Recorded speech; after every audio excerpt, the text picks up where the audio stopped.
Okay, the opinion with Michael J. Okay, so apparently Donald Trump claims to now say he's inheriting a difficult economy. Can you believe this? January the 8th, the old Trump rhetoric is starting to rev right up. Coming into, when's he going to be in the driver's seat? January 20th. So now he says he's inheriting a difficult economy. Now, America, you have to question why he says that. Usually what he accuses other people of is what he's going to do. That's just a natural imprint, suggestion on the part of your average and above average narcissists and criminals. You got to understand that. Criminals have egos. And these egos are humongous. Look at Elon Musk. Here's a guy. Now he's taking the apple cart, stretching it across the world, and just screwing everybody he can over to put neocons in power. Where does he get this Third Reich template from? Where does that come from? So we're not even going to go there. Did I go there? I may have. Two-pane window. Let's go to two-pane window. Now we're going to go to your favorite MSNBC hosts. What do you say? Maybe not so favorite. They fell out of favor because of what they may have done. Hey, get over your own crap, kids. Just grow up, pay attention to what's going on, and try to make the most prudent decision you possibly can with the information at hand that is honest, good, uplifting, benefits everybody. Or you can go, and this is where we've got to say, Mr. Trump, you've done a wonderful job to remind us of what pain and suffering unnecessarily brought upon the people is, what's bad for the people, what's even worse for the people, and what's more worse for the people. Good golly, I just failed grammar school. Nonetheless, did I digress? Absolutely not. Morning, Joe. Here you go. We're inheriting a difficult situation from the outgoing administration, and they're trying everything they can to make it more difficult. Inflation is continuing to rage, and interest rates are far too high. And I've been disappointed to see the Biden administration's attempt to block the reforms of the American people and that they voted for. Before we go any further, I got to tell you, I love Sleepy Joe. Sleepy Doe? Sleepy Doe? Sleepy Doe? We got a new name for the amazing Joe. Sleepy Doe. Gotcha there, Trump. Now, Trump's got his template in place. His number one... was this the Goebbels? The Goebbels of...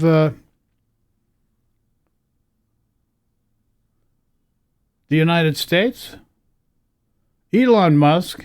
The Goebbels of the United States. Elon Musk.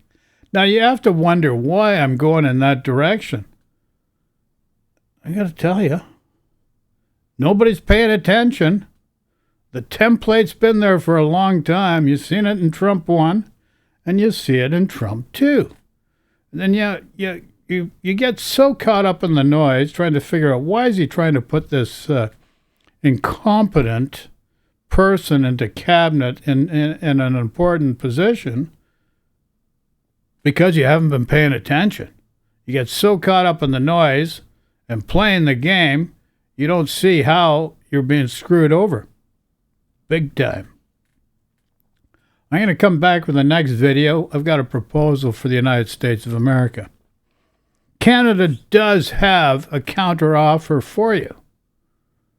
And it's a good one, and it's a legitimate one.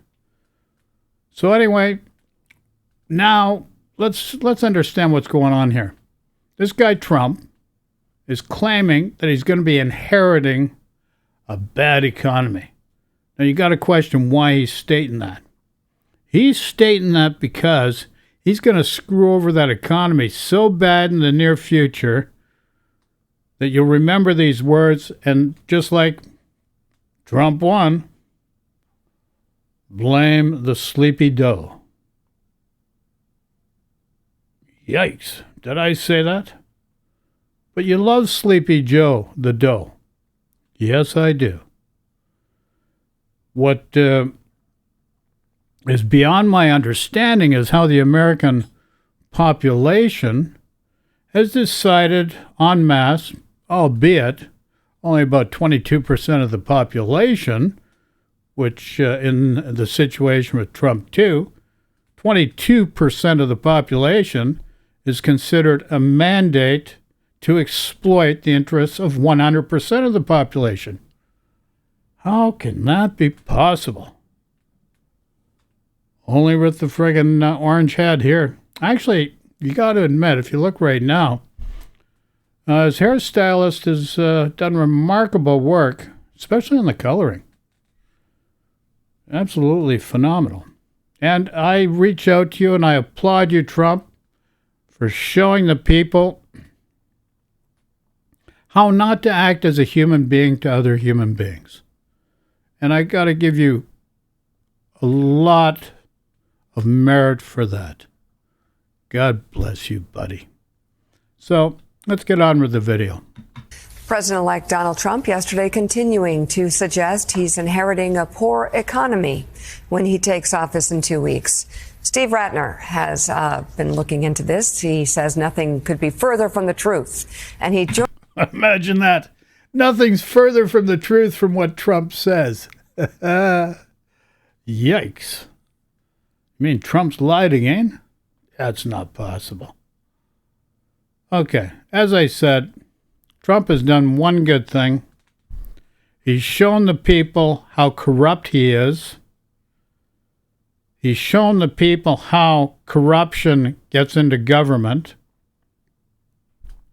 And, you know, let's be fair. The Democrats have been a little bit corrupt as well. Bob Menendez is a perfect example of that. So, just saying, folks. On with showing how friggin' another lie of Trump is being put out there. He's setting you up to screw you over for his benefit again. Love you, Trump. Good golly, did I say that? Joins us with charts. So, Steve, let's break it down. We'll start with job Steve. Growth. How is it? Yeah, Mika, the economy is incredibly strong, as you guys talked about a little bit yesterday. Holy moly. Do you guys need a bigger screen just to see what's going on here? Do you need a bigger screen? Let me give you a bigger screen. And in fact, Trump is inheriting the opposite of what he says he's inheriting. Jobs is a great place to start. You can see that we've been creating jobs consistently across both the prior Trump administration as well as Obama, of course, with the exception of... Yikes, that red thing. Trump non-COVID average? Can you believe it? Trump non-COVID average. The payroll change to the people of America that he says he claims to be out there helping. Good golly. The red dotted line. Trump non-COVID average. It's right there for you. You know, there's the facts, folks. Pay attention. Unless you're optically challenged, freeze frame this chart. Get somebody to blow it up for you, or do a screen save, and then get somebody to blow it up for you so you can see what's really going on here. The chart's from 2017 to 2024. COVID. But if you exclude COVID from the calculations, under Biden, we've been creating jobs at a rate of about 241,000 jobs per month. Under Trump, it was 180,000. So not only are we creating a lot of jobs, we're creating at a faster rate than Trump. There you go. Our buddy Sleepy Joe. Oh, sorry, Trumpsters. Our buddy Sleepy Joe. I got to tell you, I do love Sleepy Joe. He's got you hoodwinked there, Trump. You think you're so much smarter than him and Sleepy Joe. How does he keep stick handling around you without you even noticing? It's amazing, isn't it? And look at what he's done for the American people. And the American people kick him to the curb. He does a remarkable job for the American people, but the American people are so desensitized to what is around them, they do these knee-jerk things. You know, historically, he's just been doing it over and over again. It's not the first time. UK did it after Winston Churchill won the war for him. Kicked him to the curb. Can you believe it? It's true. Say it ain't so, Joe, but it is so. 1.0 did. Manufacturing, we all know manufacturing's been a tough spot for the United States. We had been losing manufacturing jobs for many, many years. It was exacerbated by the financial crisis. But under Trump, but also under Biden, we have created a lot of manufacturing jobs, 693,000 under Biden, 425,000 under Trump. And so manufacturing jobs are actually back to the highest level they've been at since the financial crisis. It's a tough job, but Biden has gotten a lot done. Did you hear that? It's a tough job, but Biden's done it. Since 2008, we're looking at 2024 now. Biden's done what nobody else has done since 2008. Yikes. Is that possible? Well, you're looking at the charts right there. Look at them. Wake up, people. On the manufacturing side and left Trump with a pretty decent tailwind there. So, Steve, as we move to your second chart, we heard President-elect Trump mention inflation there. Goods are still too expensive. This is the best. This is the best social experiment of them all. This is phenomenally beyond my ability to wrap my head around how the guy that causes the inflation problem is the guy you reward and put him back into power, and you kick the guy that fixed your problem to the curb. Is that how you treat your mom? Let's think about it. Is that how you treat your mom? Your mom takes care of you all your life. You have a bad spell. She keeps picking you up. And then you're off and running. You're doing well. What do? Do you kick your mom to the curb? Do you kick your dad to the curb, even though he stuck by you through all that hardship? You did with Sleepy Joe. You reward this guy Donald Trump. So, obviously, the social experiment that the American people have clearly wanted, 22% of the American people, have clearly defined what they would like for their lives, is a situation of pain and suffering.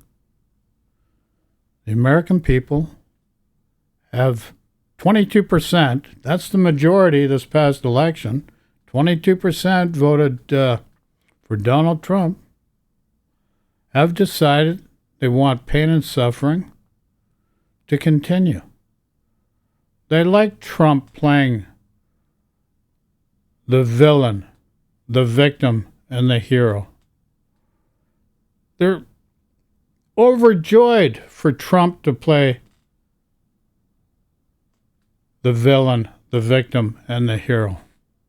They reward him for that because they ask for more Trump pain. Can you imagine that? More Trump pain. Just thought I'd emphasize that, folks. This is the direction you've gone in. Instead of working to a loving, harmonious environment that creates happiness, leaves no one behind, and lifts everybody up, you've decided 22% of the population has decided for the rest of America that pain and suffering is the in thing to be. Go figure. Go figure. Damn, if I had that option, I'd go with the loving, happy situation. But Your choice. You got free will to make the choice. 22% of the people made the choice for everybody. They want pain and suffering. Doesn't seem right that 22% create pain and suffering for everybody. But, hey, who am I?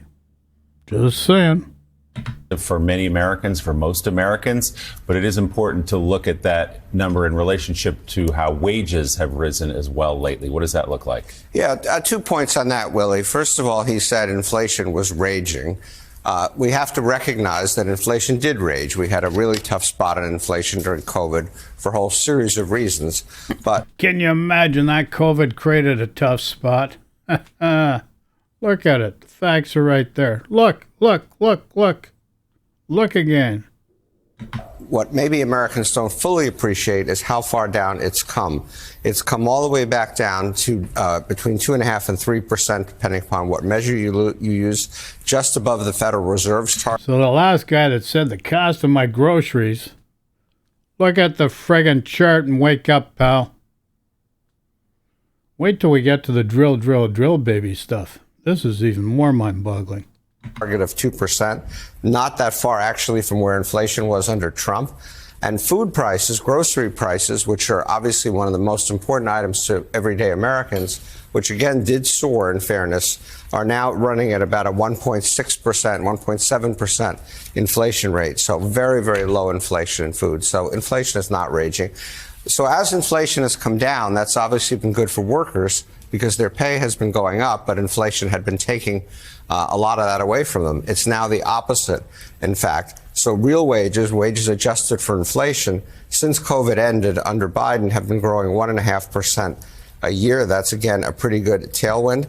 It's an even better tailwind than Trump created, where he had 1.3% annual growth in wages. So right now, the American worker is seeing their after inflation paychecks going up by a reasonably significant number. Well, there you go. No matter what metrics so far we've seen, it's all in favor of Biden. 150% in favor of Biden. But here's the problem. Nobody's paying attention. They're listening to the slogans.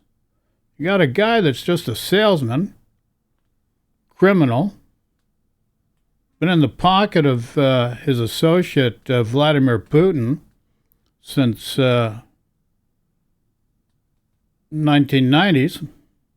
What, 1990s? Yeah, 1990s. I can verify that. I'm witness to that. So here you go. Biden is always a length ahead of him. Doesn't matter how many times you go around that racetrack, first furlough, second, third, fourth, Biden's still ahead. No matter how you slice this inflation or grocery debacle, as you may refer to it as.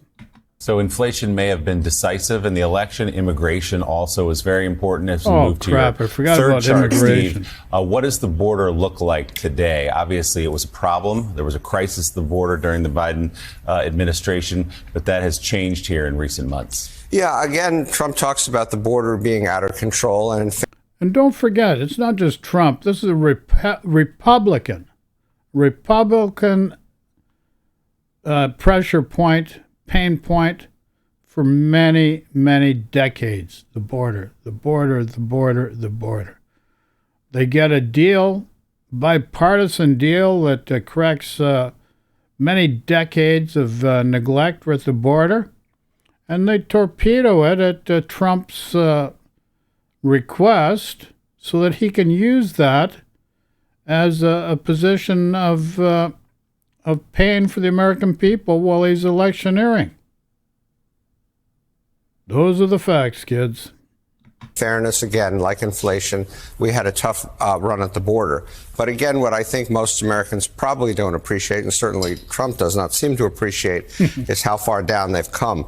This blue area are people who cross between ports of entry, between recognized entry points, the films you see of people going across the Rio Grande River and things of that sort. The green are the people who present themselves at the ports of entry. And you can see again how far it's dropped. And in fact, the blue is all the way down here at about 47,000 a month. And that is a lower number of crossings than we had when Trump left office, when it was running at about 70,000 per month. And so the border is skyrocket. actually quite secure at the moment. And contrary to what Trump says, it has come all the way down. And then there's energy, another subject that he keeps saying we've got to, drill, baby, drill, and we've got to create more energy. I'm not sure he's aware that we're actually already doing this. And so you can see here, in fact, that our energy production has been hitting records. We brought down our use of coal, so that's a really good thing for the environment. We have at least temporarily replaced it with natural gas and crude oil, record levels of production in our history. And then we have some nuclear, and we have grown renewables. And what also isn't probably not appreciated, and it did start in 2019, but it's accelerated under Biden, is the fact that we have become a net energy exporter.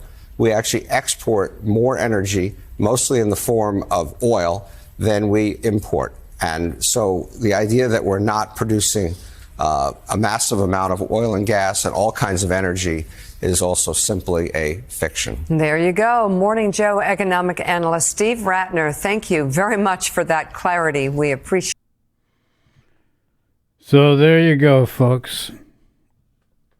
What more could you want? I've explained in detail. Trump's setting you up.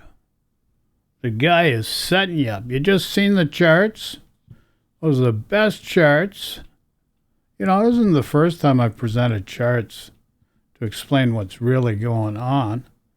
And then here, let's just back up. You just need a little bit of a refresher because it seems like the American people,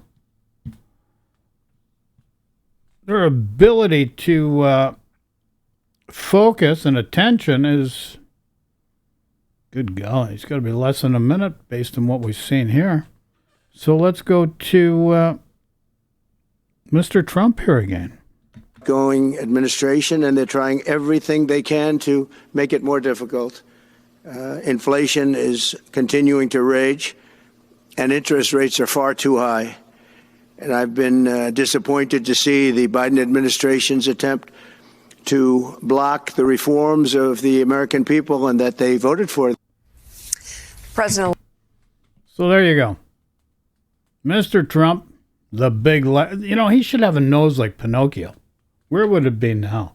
It'd probably have gone around the globe many times over and over. And his nose would still be friggin' going exponentially at a rate that nothing in science has been able to categorically pin down and be able to put a number on. It's just so fast. Imagine that. The liar of liars. Okay, so here's the thing. Thank you very much for Mr. Donald Trump for showing us what no human being in their right mind should ever want to be as an individual. Because, Mr. Trump, you've shown us that you're just into pain and suffering, greed, taking care of your friends, and who gives a crap about anyone else around the world. And people also had the choice of, having a loving and peaceful environment, but for whatever reason, they've chosen pain and suffering. So love, peace, prosperity,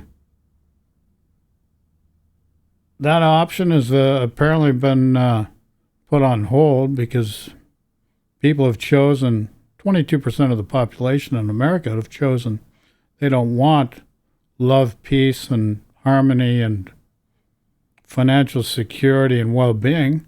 They'd rather have pain and suffering. That's where you're at, and that's where you're going. So, without further ado, we're gonna end this video. Questions, comments? Just throw in the comments section.